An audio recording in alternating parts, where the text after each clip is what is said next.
What's up guys, I'm Dripjun. I'm here to introduce some places worth visiting in South Korea. And I have to let you know something before I start.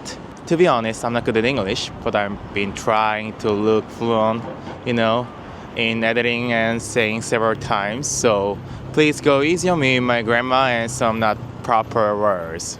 드립준, 우리 첫 번째 여행지가 어디야? This place where I am now is called Gwanghwa-dor Square. There are two statues of our ancestors are built on here. So it's considered a meaningful square in South Korea. So that's why there are some demonstrations in this place quite often. Behind me, there's first statue here. He's called Sun-Shin Lee. He was a general in our navy. He was in charge of commanding navy in the Japanese invasion Korea, which lasted for 7 years. As a general, he fought off Japanese aggression, won numerous battles, and the most famous battle is Myeonglang War, which defeated a large Japanese fleet, has 330 vessels with only 12 vessels.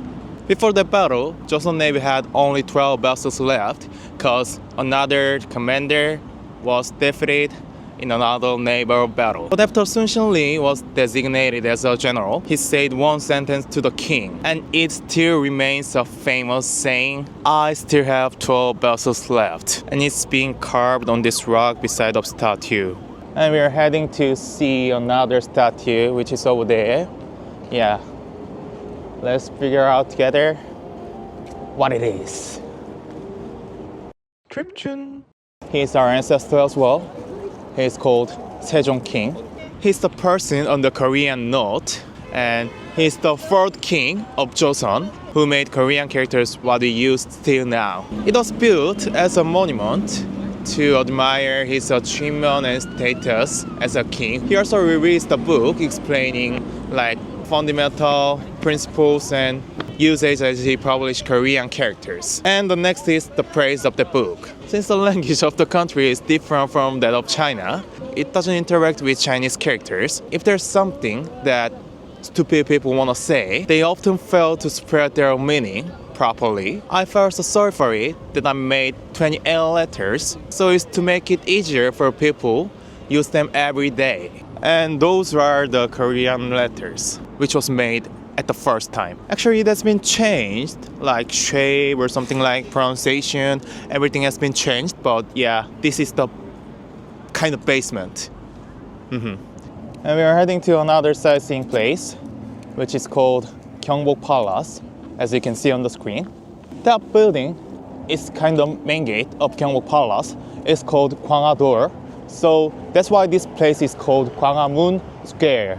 Gwanghwa-dor Square. I have no idea because moon in Korean means door. So I think Gwanghwa-dor Square is correct.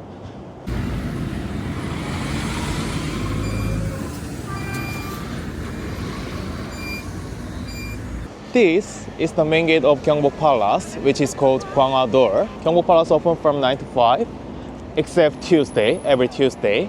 And admission fee is only 2 euros.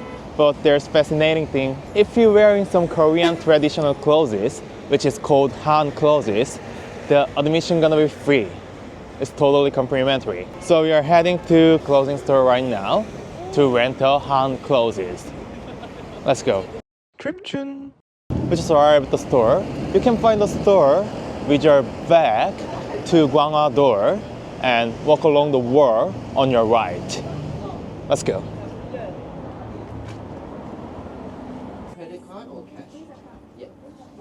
Full set for 2 hours, just only 15,000 won. All hanbok, or hand clothes, hairstyle, accessories, and handbag. I fucking no idea. It doesn't make sense. That's for girls. It's 15,000 for men as well for the full set. Wow, Anything you want. Okay. that's cool. That's cool. So let's look around. Oh. 근데 딱 입고 보여주는 게 낫지 않나? 오빠는 여기 킹 프린스 워리어 Oh. 주스 King Prince Warrior. King Prince Warrior. I'll do the king. king?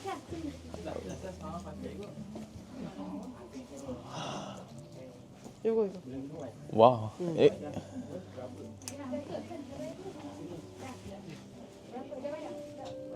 Dripjun. So now I've changed my clothes to Han clothes, which is worn by old kings of Joseon. Yeah, this is king's wear, huh? And now here, inside of Gyeongbok Palace, there's, on the left of me, there's ticket place, and behind of you, behind the cameraman, there's Gwanghwa-door, the main gate of this Gyeongbok Palace. When you go to store to rent a Han clothes, you can leave your stuffs and your jacket or something like clothes in the store. They're gonna help changing the clothes, something like that. Yeah, it's so nice. So let's go inside. 한복 착용전 여기, 넌 여기.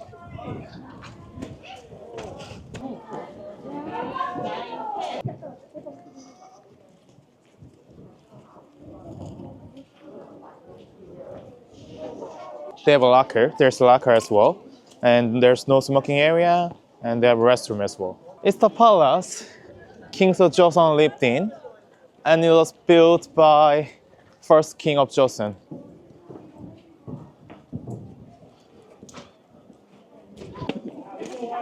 It was built in 1395.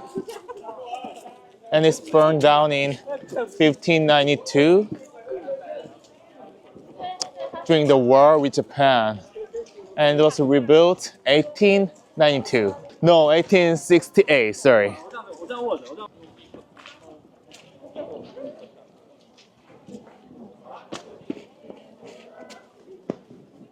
And this is the Kings of Peace. They use here when they're gathering or discussing about something like politics or everything. On the both sides of the road, the nobles stood to greet king, and closer they got to the palace, the higher class nobles stood. Dripjun is quite huge. I have no idea where I should go. In 1873, King Gojong, which is the last king of Joseon. So a tragic chapter in Korea's history was recorded here in 1895 when empress 명성 was. 아, 명성황후가 시해된 데래. 본인영함? 본인영함? 여기 가보겠다. 역사적인 곳이네. There's 명성 황후, who was wife of last king of Joseon, is killed. Oh, is killed by Japan. 경복의 뜻을 알아? 경복 is the word in a poem, which means that the king give regards to his descendant, and all of the people enjoy a great blessing in a peace.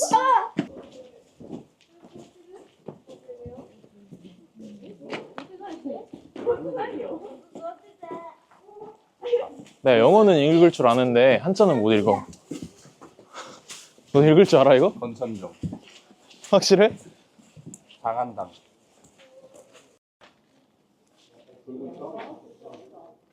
와, 여기네. 곤영아. 곤영호 was the residence of Queen Myeongsong.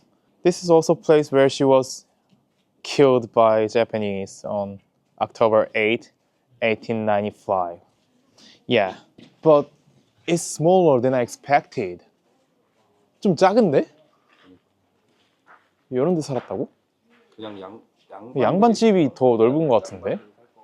그니까. There's Hyeongan Pond in front of Gonyeong place where the queen was killed by Japanese. Yeah, Hyeongan Pond is like the place where king and queen spend the time quite often and walk around, you know. But unfortunately, we can't go there at the middle of the pond. It's blocked. Dripjun. And, you know, after the annexation of Korea and Japan, I mean, during the colonial period under the Japan, many pavilions are demolished and damaged by construction the government authority which is under the Japan. So yeah, like this.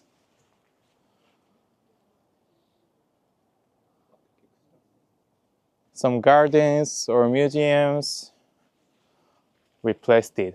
As you can see, there are some construction sites inside of Gyeongbok Palace because, as I said, damaged and demolished. And starting with the restoration of one of them in 1968, pavilion have been being restored. And it's also planned to be completely restored by 2045. I hope that it'll have done itself. I'm looking forward to it. You know, to look around completely restored Gyeongbok Palace. And also it's been opening to tourists since 2010. So you can come sightseeing so easily. Dripjun. We just came out of the palace because it's 4:30 now, and then it opens till just only 5. So we're going to the store to return my clothes and get my jacket. It's quite windy and freezing. Let's go. Yeah, I just changed my clothes right now at Pink Hanbok. The employees can speak Japanese, Chinese, and English very fluently. I think more than me. And there are many options. I mean, several types of hanbok, king's wear or warrior's wear, like noble's wear, and very friendly. I highly recommend here if you're interested in renting hanbok. Okay, let's go to the Gyeongbok Palace again. So now, our first introducing of Gwangador Square and Gyeongbok Palace is almost done. I hope you're enjoying. And I think it's deserved to be recommended.